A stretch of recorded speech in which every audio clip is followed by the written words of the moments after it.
భద్రాద్రి కొత్తగూడెం ప్రభుత్వ హాస్పిటల్ భవనంపైకి ఎక్కి నిరసన తెలిపారు తాత్కాలిక సిబ్బంది. ఉద్యోగ భద్రతపై హాస్పిటల్ సూపరింటెండెంట్ స్పష్టమైన హామీ ఇవ్వాలని డిమాండ్ చేశారు కార్మికులు. రోగులకు చేసిన సేవలను గుర్తించి ప్రభుత్వం ఆదుకోవాలన్నారు. పోలీసులు నచ్చజెప్పడంతో భవనంపై నుంచి కిందకు దిగారు. తాత్కాలిక కార్మికులను అదుపులోకి తీసుకుని కొత్తగూడెం 3 టౌన్ స్టేషన్కు తరలించారు పోలీసులు.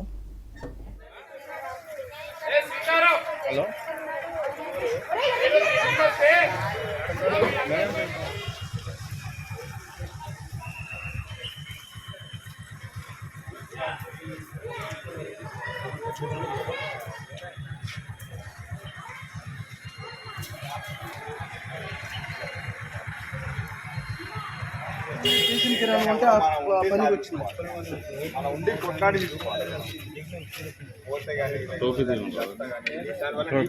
బాబు ఒకసారి టోపీ దివా